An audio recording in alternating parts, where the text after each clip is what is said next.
Thank you for coming today. So, I'm Dr. Narda Robinson, osteopathic physician and veterinarian, and founder and CEO of CuraCore Vet and CuraCore Med. Today, we are going to talk about problems and pitfalls with Chinese veterinary herbal medicine, 10 things that need to change today. We're going to go over quite a few different angles of this. And because it will be so fruitful for you to exercise your brain right off, let's start with a pop quiz. I have several questions. Shouldn't be too hard for you, but get your thinking caps on. These are simply true or false questions. Okay? True or false? Medical and veterinary health care should be safe and effective. True or false? Medical and veterinary health care should be science based, informed by research. True or false? Veterinarians should protect animals, both wild and domestic. True or false? Veterinarians should work to prevent and end animal suffering. True or false? Veterinarians care about the health of the planet. Veterinarians support public health. Veterinarians should practice ethically. See, pretty easy so far. True or false? Chinese medicine based on yin and yang should be taught in vet schools. Chinese nutrition based on balancing energies should dictate how we feed animals. True or false? 50-50. Primitive, unreliable assessment techniques should be used to determine diagnoses. True or false? Chinese mixtures with secret quantities of strychnine and aconite should be given to dogs. True or false? The Chinese government should oversee the practice of medicine in the United States. How'd you do? Wait, what was that last one? The Chinese government should oversee the practice of medicine in the United States, or at least parts thereof. Yeah. So, what does all this have to do with Chinese veterinary herbal medicine? You will see. This should be a wake up call for you. Remember when and if you graduated, you took the veterinarian's oath, which has evolved over time. It's linked here for your viewing. Do you remember saying this? Being admitted to the profession of veterinary medicine, I solemnly swear to use my scientific knowledge and skills for the benefit of society through the protection of animal health and welfare, the prevention and relief of animal suffering, the conservation of animal resources, the promotion of public health, and the advancement of medical knowledge. So, this helps you understand why you said true or false if you did so correctly in the previous questions. Remember also that you said, most likely. I will practice my profession conscientiously with dignity and in keeping with the principles of veterinary medical ethics. So, why are we going through all this? Well, we're going to be covering a lot of this and reviewing the implications of the oath that you probably took with what's going on now and see if they jive and see what the implications are for the broader society of the world. I accept as a lifelong obligation the continual improvement of my professional knowledge and competence. Okay, so that's what you signed up for there. And then we have some veterinary medical ethics we can review from the American Veterinary Medical Association. A veterinarian shall be influenced only by the welfare of the patient, the needs of the client, the safety of the public, and the need to uphold the public trust vested in the veterinary profession, and shall avoid conflicts of interest or the appearance thereof. So, I mean, let's say, for example, you owned a Chinese herb company and you taught people that learned from you how to prescribe your product, yet kept the contents and relative ratio, let's say, and all these other things of the products you're selling them a secret. But you helped educate your students in how to prescribe your products. Are you then an instructor or a salesperson. Let's see what else is going on here. A veterinarian shall not allow any interests, especially financial interests, other than those mentioned above in this document you can link to influence the choice of treatment or animal care. A veterinarian should consider the potential for creating a conflict of interest or the appearance when deciding whether to participate in vendor incentive programs and so on. This doesn't apply only to Chinese herbs. You can think about various nutritional companies and, things. It's just all over the place. I mean, as a physician, if I was going to sell things in my practice, I think there'd be a lot more scrutiny than what we see with veterinary medicine. Okay, the medical judgment of a veterinarian shall not be influenced by contracts or agreements made by their associations or societies. If we ever do a webinar on homeopathy, we will be sure to revisit that one. Okay, but here, veterinarians shall not promote, sell, prescribe, dispense, or use secret remedies or any other product for which they do not know the ingredients. And that should apply to when you have a proprietary herbal compound. So if you suppose that somebody knew the contents, why wouldn't the manufacturer want you to know as the prescribing or dispensing or selling veterinarian? Because isn't that important for you to know? I mean, how many pharmacological substances do you sell out of your practice for which you don't get to know the amount of carprofen or whatever? It's like it's not up to you to know. You have to trust your master. So that's where we start to trip a little bit over the secrets in Chinese medicine and then elsewhere. I don't think that any hemp products should be proprietary. I think it's just wrong. We as physicians and veterinarians need to know what we're giving or recommending our patients or clients. So, but here we are with Chinese medicine. Traditional Chinese veterinary medicine, which is TCVM for short. And we can look at one of the main instructors of TCVM, Dr. Huishang Xie, who really has done a lot to promote TCVM in the veterinary profession. So he's a professor at a university. He has an herbal company, teaches acupuncture and all kinds of things, and writes many books. And this is one, I have it on Kindle, so you'll see it referred to there, but I think as one of the most prominent, if not the most prominent, TCVM instructor. Let's see what Dr. Xie says and recommends in his book, Chinese Veterinary Herbology. So when he says about how to understand Chinese herbs, says by understanding the properties of Chinese herbal medicines, a practitioner can predict their actions and prescribe the appropriate herbal formula for a particular clinical condition. A variety of characteristics is used to describe Chinese herbal medicines.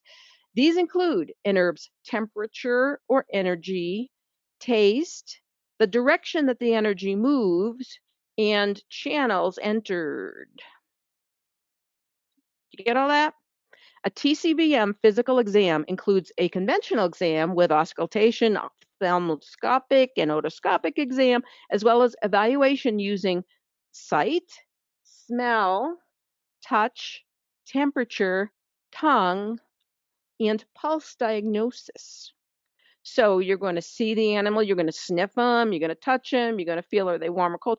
I mean, in our medical acupuncture courses, sure, we use palpation, observation. We might smell them, I guess, but we do not teach tongue and pulse diagnosis. Let's think about that a little bit more. And by the way, I mean, for all over the years that I've been a critic of TCVM, let it be just said that I am the only one to have completed 2 studies on dogs for tongue diagnosis. So let that just go on the record, and it didn't was not overwhelming outcomes that you should rely on this. In fact, even in humans for whom tongue diagnosis, the appearance of the tongue and making diagnoses therefrom, for whom this was designed, over the centuries or millennia, we do not have a valid and reliable way to determine what an individual's diagnosis is or pattern differentiation, if we're going to talk about TCM, based on the appearance of the tongue, even if you couple it with the pulse. So when I did my research on tongue diagnosis, we chose we chose that rather than pulse diagnosis because you could at least take photographs and evaluate them and have blinded observers. But anyway, so you learn how to look at things. I mean, essentially, the tongue is just a muscle and it dries out or it gets flabby or it gets stuff on the top of it. And a couple thousand years ago, or many hundreds of years ago, or maybe 30 years ago, matters where you are in the world. Maybe they didn't have much else to do. And so if you see a thick coating on a person's tongue, yeah, that ain't right. If it's dark or if it's white, yeah, you can get some indications. But it's not only bad enough that with all the engineers that are working to determine from a computer engineering standpoint, like what appearance of the tongue will link to a certain diagnosis, mainly a Western, objective, let's say biomedical diagnosis. They just haven't been able to do it. And so you'd think if there was something there, it would have shown itself by now. But, a lot of them are coming at this with the supposition that, well, it's got to work. We just got to find out how to measure it. Well, you know what? It doesn't work. And now, when you translate that to a non human, like this guy here, so your tongue, right? Dog tongues are different than human tongues. When you transfer it to a dog or a human or a bird or a cat, you're taking an unvalidated approach and then using it for different species. And human tongues are a lot more interesting than dog or cat or horse tongues for sure. But here in this book, the normal tongue is bright pink and full with adequate moisture, like bubblegum tongue. An excess condition can be when it's darker red or yellow or even purple, thin and dry with longitudinal cracks and coating. So this is how you are being encouraged to make a diagnosis so that you can get to the point where you can prescribe herbs whether or not you know what's in them, whether or not you know how they work, because of course, sometimes you might want to keep that a family secret. Or, I mean, who needs, to know about all those different chemicals with all those long and funny names when you can just say you got yin or yang and it's going up or down, it's going in or out of a channel, is it warm, is it fuzzy, whatever. A lot easier when you're speaking in metaphors, but of course, that's not where we want to be as medical practitioners. But here's the rationale for the tongue diagnosis. Here's a map because in Chinese medicine, you have various ideas that the map of the body is reproduced either on the ear or on the tongue. I've seen nose. And then we have, of course, reflexology, which is bottom of the foot, which has never been validated as a map. So here, if you had, so the tip of the tongue is more the top of your like thorax or trunk. So you've got your lung and heart there. So if I had cracks or spots on the sides here, then that could be a lung problem. If you had it right in the middle, then is that a heart problem? And when you come back on the sides, gallbladder. And you can see that where it's just like if you just plastered your trunk on your tongue and whatever. So that's how that's done. And then there's the wonderful world of wacky coatings, black hairy tongue, which, oh my God, if you saw that as a TCM practitioner or cracked tongue, oh my word. Now, I mean, when I used to teach this, because of the story that goes on long ago, but anyways, it was interesting to go around the room and to look at everybody's different tongues. And the people that did have a crack down in the middle here, I mean, this is like the stomach area, but you can see it all over. There's a withering back of muscle tissue. When you look at this as the entryway to the digestive tract, is there not a withering back of some kind of tissue in the GI tract because of whatever reason? So it was, I did approach my tongue diagnosis studies with some enthusiastic curiosity, like were we going to be able to show that dogs that had a midline crack in that heart area, that they actually had heart disease? And really, it came down to where you could manipulate the statistics to show either that there was something there or there wasn't. Now I'm touching my tongue and I have cat fur on it. Anyway, this is a more just standard kind of layout of the body organs on the tongue. And, horses generally don't have a black hairy tongue or really cracked tongue. And so it doesn't super apply, but tons of our colleagues have been convinced that it does. And what's more, they're using the tongue diagnosis as part and parcel of getting to the position where you can say where is yin or yang, where is upward, downward, where is, the organs, the spleen and the damp and the heat and the rising and all this other stuff. So it becomes pivotal. It's not just a amusing curiosity, but if you are going to be distributing, selling, recommending herbs, and when I say herbs, that's loosely because it can be animals and insects and all kinds of other things in there. When you're doing that, there's a responsibility. Like this cat, what does this cat need from the Chinese herbal repertoire? So then, as if that wasn't enough, then you have pulse diagnosis. So, looking at different positions of the wrist of the radial artery in the human and whether it's superficial or deep. So, you're actually palpating the radial artery and you're having the supposition that there is some relationship between your distal, your middle, and your most proximal area there of these few centimeters of radial artery that you're palpating with, the lung or the heart or what different organs, internal organs, which makes no sense at all. But anyway, and so here Dr. Shea is talking about the location of the pulse used for pulse diagnosis varies among species. Dogs, cats, pigs, and reptiles are palpated at the femoral artery, horses and turtles at the carotid or maxillary, cows at the median caudal, and birds at the axillary. Like, who cares? Just choose somewhere that's pulsing and put your fingers on it. And then what you do, you use the three-finger palpation, just saying fingertips only, to appreciate the upper jowl, which is the upper heater, like your thorax, your middle jowl, your upper abdomen, and then lower jowl is abdomen and pelvis.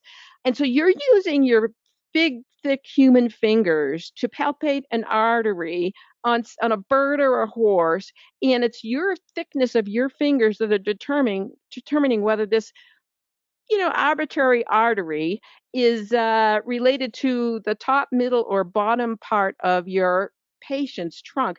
There's a lot of magical thinking involved there. Let me just say, the left side of the animal relative to the upper, middle, and lower jaw reflects the energetics of the heart, liver, and kidney, yin and blood, respectively. The right side of the animal relative to the upper, middle, and lower burners or jiao reflects the energetics of the lung, spleen, and kidney, or qi or yang, respectively. So you see how we're already falling off the cliff here in terms of something to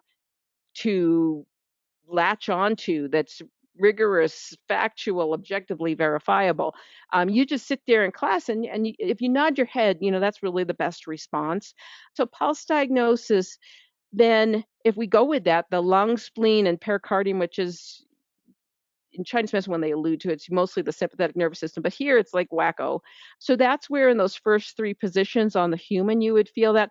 And now on the dog, you're inverting the three of them because you're going from here where the index finger is the most distal to going underneath in the groin area, and now your index finger, because it's your index finger that's deciding if you're on the lung point or not. So wherever that lands, that's lung. And now you're most proximal to the heart. So it's different artery. It's arbitrary based on the size of the patient. If you're doing a teacup poodle or a Great Dane or a horse, I mean, you're going to be prescribing pharmacologically active stuff based on these two techniques. That should already be enough to just make you crazy. So next step, prescribe the herbs. Match the metaphors attributed to the herbs, like is it dampness, um, fleeing? Is it wisdom inducing? What is it? Match that to the pattern of the metaphors exhibited by the patient with all of your different pattern differentiations, 8 principles, Zong Fu, which is the internal organs, whether they're solid or hollow, 4 stages of illness. All this is good for a civilization that existed 2,000 years ago, and that's what they had. Nowadays, we can do better. So when you have something, I mean, it gets to this Aesculapian authority where when people come to see you as a veterinarian, and of course, you probably have various strings of initials after your name and all these things. I mean, they are trusting their animal to your care.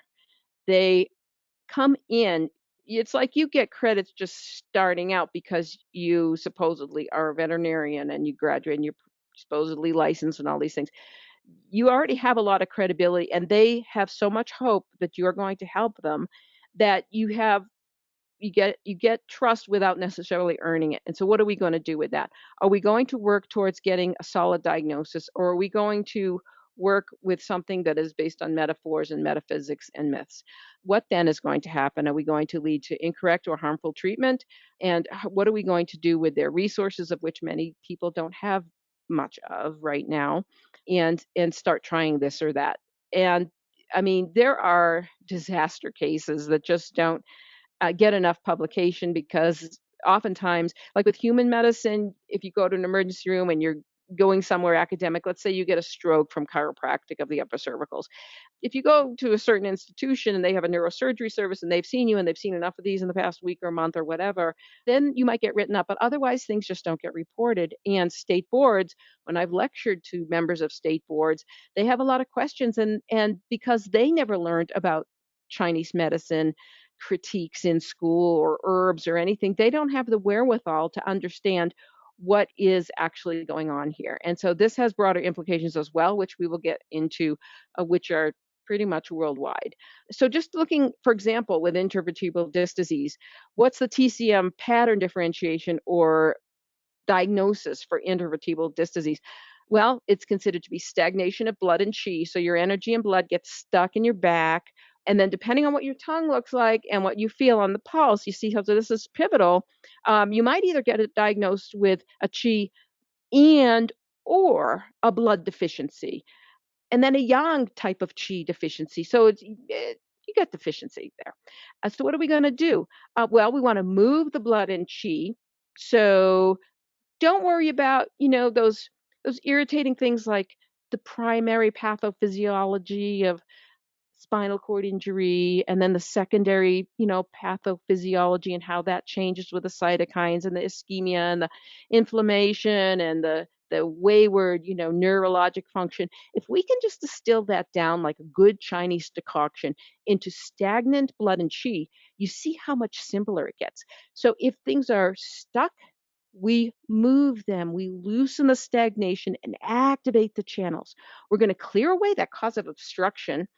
Disc, it's just wind or damp invasion. Now, I don't necessarily say that they should all get surgery, of course, and we'll cover that another time. But if you're just going to say, let's do some Chinese herbs, then let's get to it. Here we have a bunch of Chinese herbs that are in a formula that, sorry, chokes me up a little bit, but that you can find having been recommended. It's a formula sold by an individual who teaches a lot about Chinese medicine, and supposedly it's based on an ancient type of formula. But if you ask for the ingredients, if like here in the red, strychnos and aconite. Strychnos, what word does that sound like? Hmm. Strych, I think strychnine? Oh yeah, that's where strychnine comes from. So you have a bunch of formulas all together, which is typical of Chinese herbal, so to speak, mixtures. And then you have a couple of interesting things here. So if we're going to still talk about the energetics of things, then okay, well let's just talk about angelica root, nourish blood, relieve pain. If we have a blood and chi problem that are stuck, we're going to want to pick out herbs that say resolve stagnation in them and move blood. So you got a bunch of nice ones here. I mean, what do they do to the cytochrome P450 system, P glycoprotein pathway? Are there any herb drug interactions? Is there any risk of giving too much and you're increasing the risk of bleeding? That's just irritating when people ask questions. So we shouldn't ask questions. Just as a TCM practitioner that I got to know well, an instructor, she used to tell the class, leave your Western mind at the door, because she really didn't want you to be asking questions. So here we have that strychnos, the Ma Xianji, activates channels, check, relieves pain, checks, clears winds and damps, check, treats abscesses, well, you never know, check, reduces swelling, shrink that little spinal cord. But strychnos seeds contain strychnine. So what do we do with that? What does the American Cancer Society suggest? Well, they say available scientific evidence does not support claims that you should be using strychnos nux vomica for them for treating cancer or for treating side effects or for any other conditions They probably know a little something. The chemicals in the seeds are poisonous and may cause convulsions and death.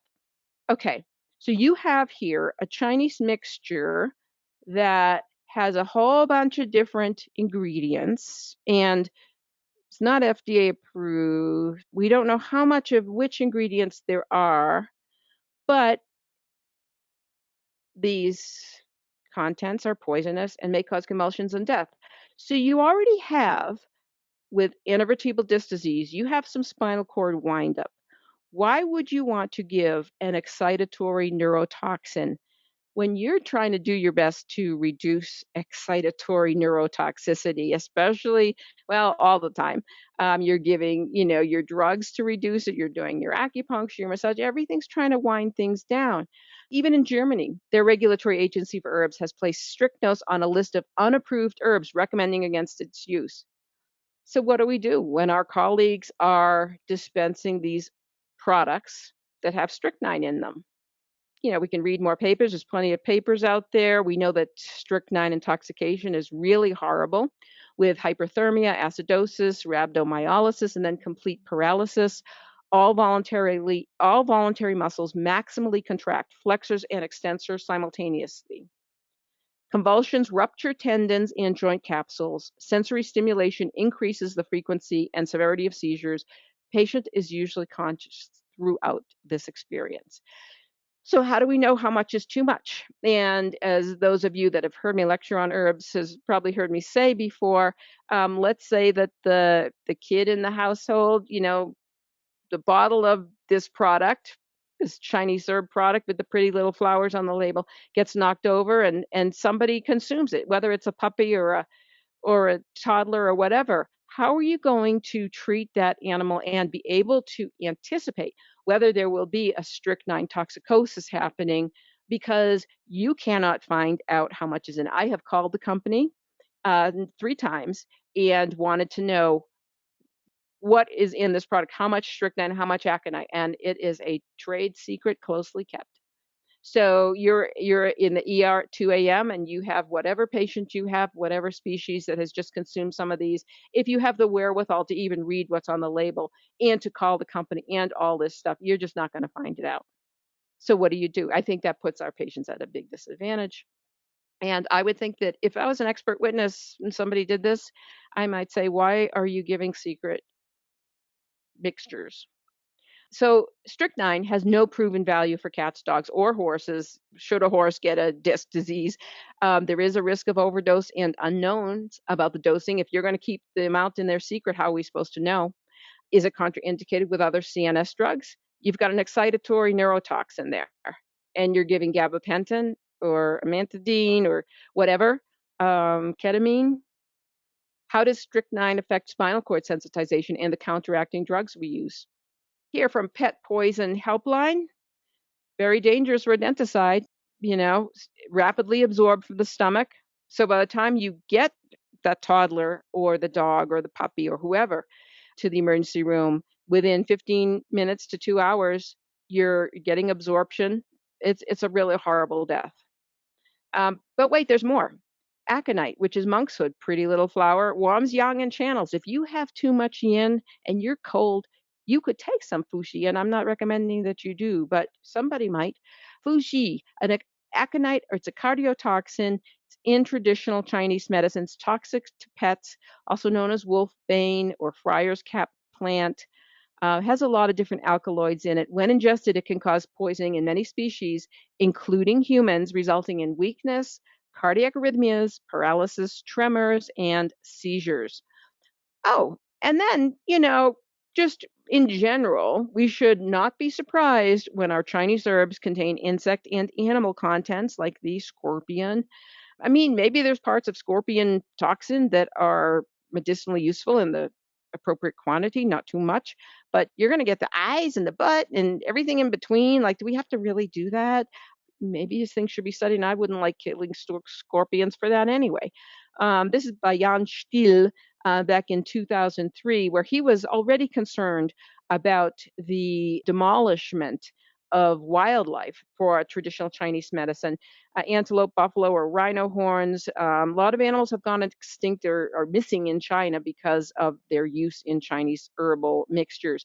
I have some herbs. If you've taken the herb course, you probably saw my little pellets that had dog penis in it and bear or snake bile. So, as we think back about our quiz that we took and the veterinarian's oath and veterinary medical ethics, is it right for us to remain silent, number one, about these issues that are demolishing wild populations on our planet? Like, why are there so many poachers in Africa?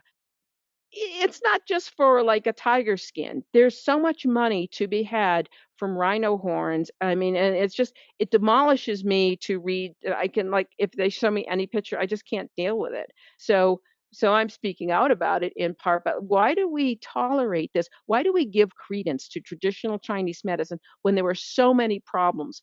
Folk medicine threat to primates. So it's not only a degradation of medical practice, but here we're just demolishing species for cures that aren't anything, that aren't really even useful, using even spider monkeys, eating them to prevent or treat rheumatism, gorilla parts being given to pregnant women. Isn't this wrong? Why are we allowing this? I mean, everybody got a wake up call back in the melamine days. So many animals died, and then I mean, just so much food and stuff out of China, filthy fish raised in raw sewage, laced with banned drugs, carcinogens, and bacteria.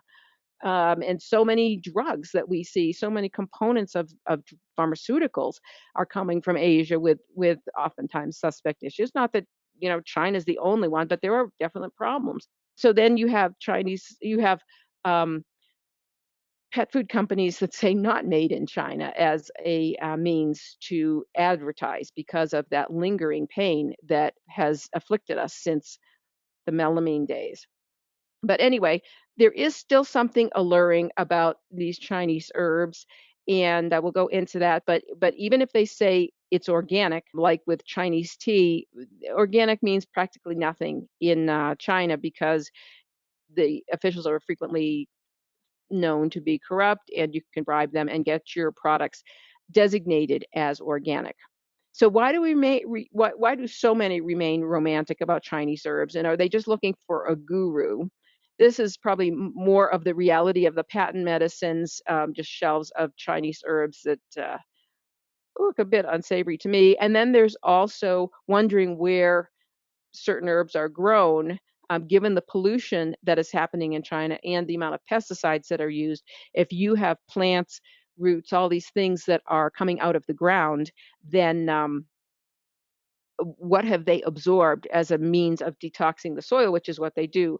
Uh, plants will take toxins out. Well, if they're sucking in pollutants from the air or the soil or the water, that's what you're going to get in possibly concentrated form. Now, this is not China, but this is a wheat field. I assume it's in the US, but I'm not completely sure. But talking about the need for organic, like, yeah, for real organic, USDA. But so yeah, pesticides in Chinese herbs, and when you have a Chinese herb acquisition company, so you're buying from the farmers and then you're selling to herbal manufacturers, who is going to know really if nobody's watching how much pesticides was in that batch versus the other, how much DDT was, being applied, and then there's that interesting expose by Greenpeace, which just showed that a lot of the farmers that are older, they never learned to read, and so they can't read what's on the labels of these products in terms of how much to apply or not, and so it leads to some risky stuff. So you've got heavy metal risk, lead, arsenic, and mercury, the most common. Now, this was from 2016, and this is Asian scientists. So this is coming out of Asia. Using a stringent two-test method, researchers have found that 32 out of 32 traditional Chinese medicines tested were contaminated with mercury and arsenic. Okay, as if that wasn't enough. Pharmaceutical adulterants added to formulae without being noted on the labels because it's a secret, and it's a real big secret. We're not even going to tell you that we that you want you to think that there's this herb is in there, but we don't even want you to know that we've added aspirin or acetaminophen or antihistamines for Pimaconwan, which one of my patients once said, "Oh, let's just look at this. This is really great. It really clears my sinuses." And and then I learned later that these things are adulterated with drugs. Antibiotics and fluorinated steroids and skin creams, which fluorinated steroids are very strong and should not be used on the face and certain other places. And you don't want to be just using them willy nilly. But even so, 2015, corticosteroid adulteration in proprietary Chinese medicines, a recurring problem. Oh, I would never take steroids. I love this Chinese herb. Oh, you're taking steroids. Anyway, more and more studies, total of 404 cases involving 487 adulterated Chinese medicine products, with a total of 1,234 adulterants were identified. The adulterants consisted of approved drugs, banned drugs, drug analogs, and animal thyroid tissue. Six most common categories of adulterants detected were NSAIDs, anorectics, so weight loss compounds, steroids, diuretics, and laxatives. Oh boy, oral anti-diabetic agents, yeah, mess with your blood glucose, and erectile dysfunction drugs. How do you like that, girls? Sibutramine, Sibutramine was the most common adulterant. That's an appetite suppressant. So, yeah, there you got your natural medicine. Assessment of adulterated traditional Chinese medicines in China. That's free because Frontiers is free for looking. And if you're watching this on video, you can pause it and read it. But it just talks about this 455,000 tons of traditional Chinese medicines that China is exporting, and even years ago valued at $4.6 billion. And they're really promoting it. So we're going to go into this more. But intentional adulteration. So not only might you keep your product secret as far as what ratio of strychnine or other kinds of things are in there, but now you can add things. And really, if there's dead insects or insect parts, inspectors that are look for unusually high levels of insects, including poor handling or storage. If it's not unusually high, it's just par for the course. Human or animal hair, paper, cloth, and twine from packing herbs. And then if you see it, you might just pull it out if you see something really odd there, like a piece of rat. And then herbal substitutions and contamination is not uncommon. It's just part and parcel, again, of the Chinese medicine practice, where they might not have something on hand, so they might use something else. That was just cultural norm. But sometimes it can be deadly if you're going to substitute it with a bad thing. And then there's just your normal run of the mill thing like ginseng. It's a blood glucose lowering herb. So do you want that in a tightly controlled diabetic? What if you take a lot of it for a long time and then you get a surgery? Well, it can make you bleed a lot more than you would have been expected to. Let's say you're giving Asian mushrooms to somebody for immune stimulation, and that's good. It helps lymphocytes proliferate. But if you've got lymphoma, do you want lymphocyte proliferation? So there's so much to learn and to question. And why aren't we approaching pharmacologically active substances from a pharmacological standpoint, like we do with other herbs? And that's how I teach it. So, you might say, okay, so good. I won't send my patients for TCVM herbs. I don't care how many certificates in Chinese medicine they have. No biggie. Let's move on. Yeah, not so easy. Problem is larger than veterinary Chinese herbs. Here from Nature, 2017, traditional Chinese medicine needs proper scrutiny. From the LA Times, Senate inquiry finds problems with China-funded Confucius Institute at U.S. campuses. So we're moving from the medical to kind of the Chinese government and how they set up Confucius Institutes in a lot of colleges. Some are backing up and saying, yeah, we don't need you anymore. There's still one at CSU. After an 8-month probe, the Senate's Permanent Subcommittee on Investigations described systemic problems in the Institute's language programs, saying they lack transparency, threaten academic freedom, and give the Chinese government access to the U.S. education system that China does not extend to American programs. So you've got here a problematic system of medicine, right? And then you have the Chinese government setting up institutes. Confucius Institute sounds darling, but they are there and they have a job to do. Absent full transparency and full reciprocity for U.S. cultural outreach efforts on college campuses in China, Confucius Institutes should not continue in the United States, Senator Rob Portman said. They were exploring legislative options. The Confucius program has drawn increasing suspicion among American officials, in part because the centers are soft power instruments of Beijing. What do you mean, soft power? Separately, U.S. policymakers have taken a confrontational approach to China's aggressive moves to strengthen its high tech firms, military capabilities, and political influence around the world. But what does this have to do with Chinese herbal medicine? Oh, here we go. American Traditional Chinese Medicine Association, the ATCMA, which most of you probably haven't heard of, and I wouldn't have if I didn't sort of run across it in an interesting set of circumstances and really dig into their website and found some interesting things because this group was very interested in working with physicians like me. Not me necessarily, but like me. The American TCM Association is a no profit 501c3 organization. This is directly from their website. Registered with the IRS.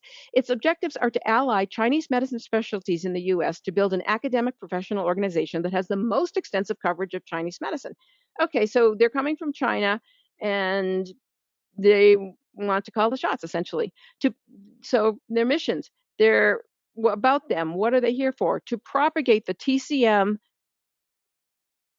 and let the public understand more about the benefit of acupuncture. Okay, fine, but let's approach it scientifically. In order to promote universal health awareness, okay, to protect interests of the industry and members and provide legal advice and assistances, okay, to engage in political activities and policy making,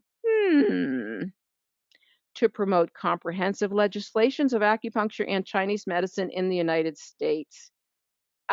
Yeah, huh. To recognize outstanding professionals and grant them professional titles, to lead clinical research projects, to initiate domestic and international collaborations. So some of this is okay. To certify Chinese herbal dispensers, acupuncture supplier, and clinics. Wait, you're from China and you're coming here to certify American? Our mission is to unite Chinese medicine acupuncturists and gather support among the American public for the expansion of TCM in the United States. Remember, China is making billions of dollars. So the more Americans that use this stuff, not to mention their dogs and cats and whatever, it kind of helps them to promote TCM and acupuncture, to improve TCM professional standards of public health, and also to assist our members in all things Chinese medicine, and to provide improved health services in America because we can't do it ourselves. We will vigorously, when somebody tells you who they are, listen. We will vigorously promote Chinese medicine and acupuncture to improve the American public's, you dumb Americans. Um, what, who was that? To improve the American public's understanding and trust TCM. We believe an increased number of Americans will see Chinese herbal and acupuncture therapies as an option in preventing and treating diseases. Mm-hmm. We will also support appropriate legislation to enhance our professionals' legal status and rights within the U.S. medical profession. Finally, we will establish the ATCMA as the leading TCM professional and advocacy group in the USA. Yeah, and so what about the ones that we have here already? Are they embracing you with open arms? Because I think that we already have some of our own groups. China. Okay, so that's from the human. Let's look at what's in the veterinary. World Association of Traditional Chinese Veterinary Medicine. Keep in mind, these are both in Florida based. Sound familiar? The World Association of TCVM supports the education, research, and practice of TCVM worldwide. The primary missions include promoting education, providing financial support to vet students. Here, little vet student, assist in the development of functions of TCVM associations, funding basic and applied research, and then developing programs in TCM at veterinary colleges around the world and awarding scholarships to students. And then, when it comes to importation of Chinese herbs into the US, they have right on the website, you can see it there. Endangered species are not part of Chinese herbal formula for humans or animals today. No, no, we don't do that.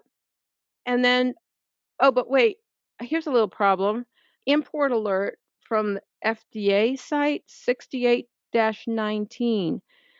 Detention without physical examination of unapproved new animal drugs. So if Chinese herbs are so great, and you might have on your website that we're like fully compliant with the FDA and we do good manufacturing practices, but there's this alert out there. Unapproved new animal drugs may present serious safety and effectiveness concerns.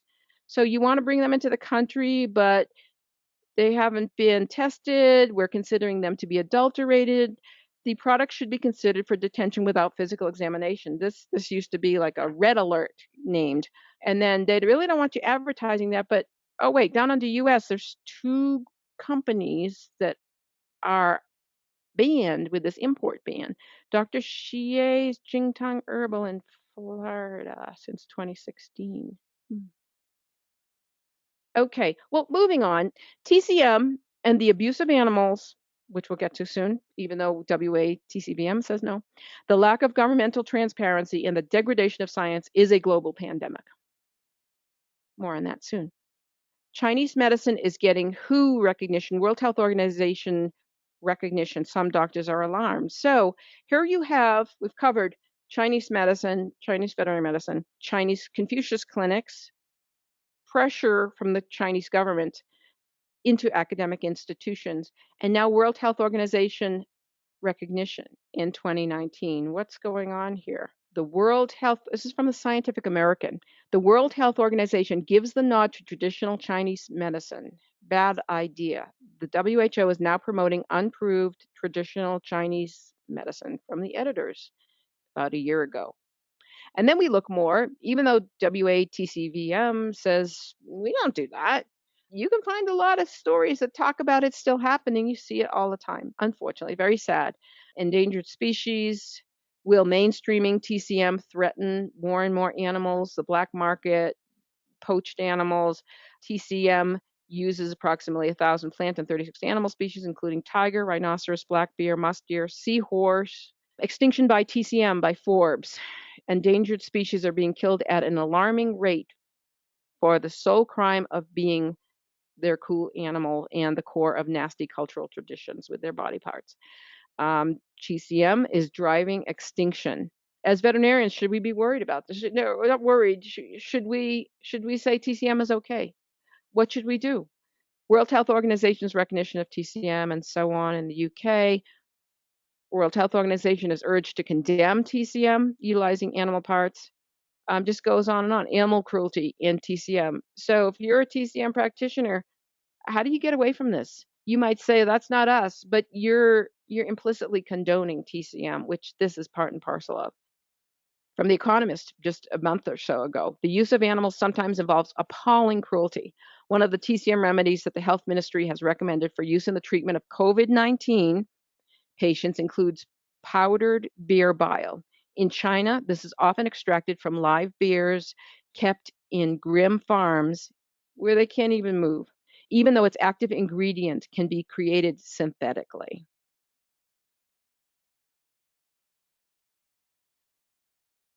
China backs unproven treatments for COVID-19. Around the world, officials are advising people to be wary of alternative treatments for COVID-19. The opposite is true in China, where remedies known as traditional Chinese medicine, TCM, is being heavily promoted by the state.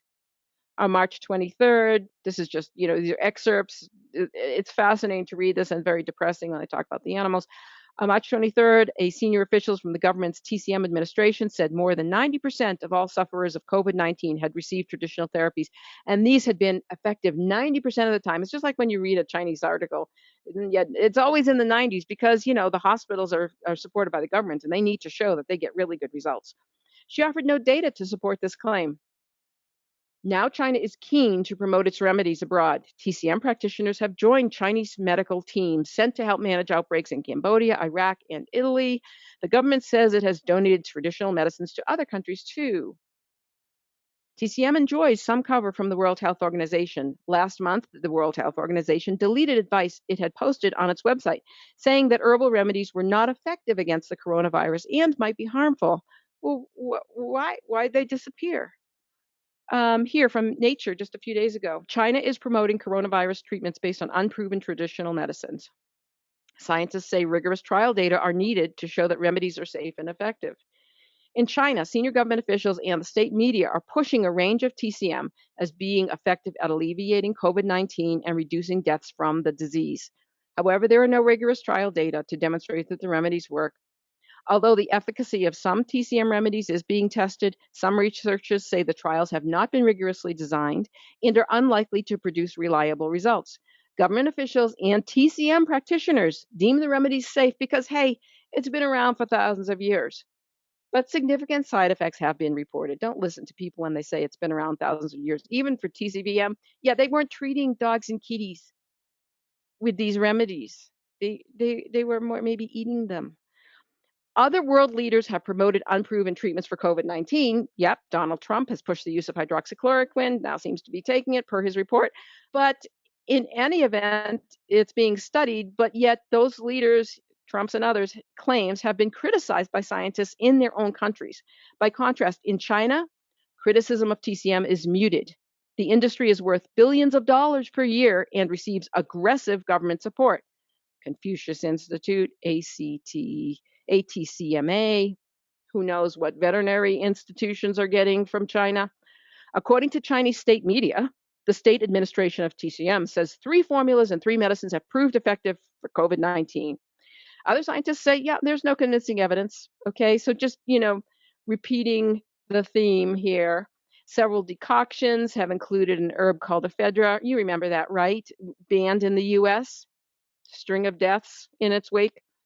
The World Health Organization, okay, again, initially discouraged the use of traditional remedies to treat COVID-19. And then somehow, yeah, we don't mind so much. We'll talk about that in a second, but here to reinforce this, criticisms of China's own support for TCM is unlikely to gain a foothold inside the country, so you can't criticize them. In late April, so last month, a doctor at a hospital in Hubei province was censured and demoted from his administrative positions after posting online that China's recommendations on COVID-19 treatments, particularly TCM remedies, were not science-based. The doctor told Nature that he could not be interviewed on the topic. Yeah, well, US, has issues too, but we're talking about TCM right now. It's causing distraction from questions that could be embarrassing for the Chinese government. China's alleged mishandling of the first few cases of human to human transmission of the coronavirus should be the focus of attention. But here, let's talk about TCM and how wonderful it is and what we're doing for the world. We're healing the world of COVID-19. Instead, against the backdrop of President Trump's comments referring to COVID-19 as a Chinese virus, the Chinese Communist Party can champion traditional medicine while dismissing its critics as being racist and playing favorably to people's emotions. And now, another shocker. Did the WHO's endorsement of traditional Chinese medicine cause the COVID-19 pandemic? From Forbes, from Steven Salzberg. And if you read this article, he links to so many other things, many of which are just mind-blowingly tragic about the animal situation, and there's horrible, horrible, horrible pictures. But he has been following this for quite a while. So, as he says, live animal markets in China, such as the one where the COVID-19 virus may have first infected humans, includes bats sold for their use in traditional Chinese medicine, or TCM. We now know that the coronavirus almost certainly originated in bats. It's entirely possible, indeed, it seems very likely, that TCM is responsible for the emergence of the COVID-19 coronavirus. Indeed, a just published scientific paper pins the blame of COVID-19 squarely on TCM. The paper argues that a live or recently deceased infected bat species was handled by traders because of its value in TCM, and that such an infected individual or the still infective bat or bat products may have been the route by which the virus entered the exotic meat market in Wuhan. Let's back up a bit and review the World Health Organization's involvement in this debacle. Just 1 year ago, the WHO added a chapter on TCM to its official ICD 911 for the first time. It apparently took this action after strong lobbying pressure from China, as a 2018 story in the journal Nature pointed out. Just 1 year ago, the World Health Organization, and took, let me press, so this is from that Nature piece, China's been aggressively promoting TCM, $50 billion global market. This action by the WHO was the result, so following the money, the result of a long effort by its previous director, who left in 2017, Margaret Chan, who had worked closely with China to get the WHO to endorse TCM. So follow money or influence or whatever it was, but many scientists decried this action. The editors of Scientific American called it a bad idea, as we've seen. Nature has warned that it could backfire. It risks legitimizing an unfounded underlying philosophy and some unscientific practice. Whatever its aims, the World Health Organization's chapter on TCM is unlikely to do anything other than fuel the expanding sales of largely unproven treatments. And this was before COVID-19. Prior evidence explained why trading in bat species for TCM may have caused this pandemic, concluding that a change in these practices is highly recommended. And that, according to Salzberg, would be the understatement of the year. It's sadly ironic that the World Health Organization, which has in many ways been leading the fight against COVID-19, may have contributed to the conditions through its live animal market trading in wild animals that allowed the virus to jump into the human population. It's too late to prevent that, but it's not too late for the World Health Organization to take steps to prevent the next pandemic. They can and should remove TCM from their official guidelines. As for China, they should recognize that the profits they make from the sale of animal parts for TCM are vastly outweighed by the harm these practices cause. China should stop promoting TCM, and it should ban the killing of wild animals for spurious medical reasons. And here's your free online shopping, a very sad thing about traditional Chinese medicine as the potential origin of zoonotic coronaviruses. So as we know already as veterinarians, and we've heard about One Health, now the world should know about it. It's all connected. So when you promote TCM or TCVM as an equal partner to modern medicine, when you sell patients or clients Chinese mixtures with undisclosed proprietary ingredients, and when you turn a blind eye to the devastation and mistreatment of animals across the globe, and when you encourage the introduction of Chinese medicine into medical and veterinary schools, whom are you serving? I don't think you're serving the patients. I don't think you're serving medicine. So, if not for TCM, would this have happened? 324,000 deaths, millions of confirmed cases of coronavirus. Where was the World Health Organization in this? Bowing to pressure from China? What about the schools? We know schools in our own profession, but they have nothing to say. And yet TCVM is gaining entry through donations, through willful ignorance and negligence. It's gaining a foothold in our profession. It has been for decades. So 10 things that I would like to change today. Stop misleading the public. Stop killing wildlife for ineffective Chinese remedies. Stop pushing primitive folkloric diagnostic techniques like tongue and pulse diagnosis. Stop selling products with strychnine, aconite, and more. Stop promoting proprietary Chinese mixtures with secret ingredients. Stop compromising veterinary medical ethics. Stop devolving veterinary health care with TCM. Stop luring students into traditional Chinese veterinary medicine with financial incentives. Stop teaching TCVM in vet schools, in AVMA linked internships, and in conferences. And stop giving race approval to courses in metaphysics. We can and must do better. Thank you. So here for some questions. What do we do with clients when their animals are already on products such as Yunnan Baiyao? Yeah, Yunnan Baiyao, that should be a webinar in itself. Even mainstream, so to speak, practitioners, oncologists, lots of people give Yunnan Baiyao, especially for cases of cancer like hemangiosarcoma, with the idea that it's supposed to um, stop hemorrhage, right? If you learn about it from a Chinese medicine kind of perspective, it's going to help uh, bleeding stop, but also stuck blood move, all these metaphors and everything. The thing is, it's hard to pin down Yunnan Pio because so many different manufacturers make it. It's still often kept secret what's in it. I've known people, like especially a human veterinary colleague comes most vividly to mind, who got really sick on whatever preparation that she took.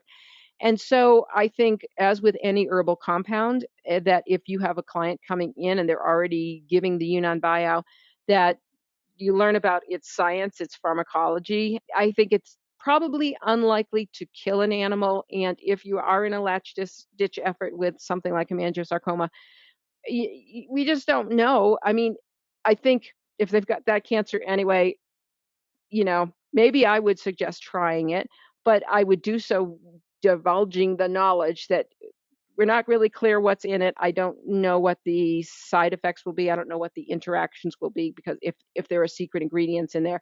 There's also that little red magic pill, the HIT pill in there, that is not disclosed what it is. So Yunnan Biao was first made aware of to the Western population during the Vietnam War, when soldiers would see, these packets of capsules, and there was the little red HIT pill that if you got shot, you were supposed to take that, and somehow it would stop bleeding, because I guess the North Vietnamese would use Yunnan Bio. So, it's not that Chinese herbs have no scientific merit individually, or I mean, there's a lot of study on a lot of the compounds. It's just when you are, when you're just giving it, even if it's a mainstream oncologist giving Yunnan Bio, it's like you don't know the first thing about the, and you should. You know a lot about your chemotherapeutics. Why not know about the Chinese herbs? Part of it is because it's not that available in vet schools. What schools are offering scientific approaches to actual clinical use of herbal medicine? So that's a failing from the veterinary medical education standpoint. And to just know that there's a potential for drug herb interactions and side effects and contamination with, DDT or whatever. So lots of questions there, and I would want to promote some kind of intellectual curiosity on the parts of my clients, and to have full disclosure and document that I did that, and see, are there any other options for us to achieve the goals that you want to achieve with that. So thank you for that question. I think that's about it for now, and thank you for joining me. I hope you're still breathing there, and we have the next upcoming webinars are a bit more on uplifting things. So I just had to get the TPLO and Chinese herbs out of my system, and now we will talk about relaxation next week. So we'll see you then. Thanks for joining us.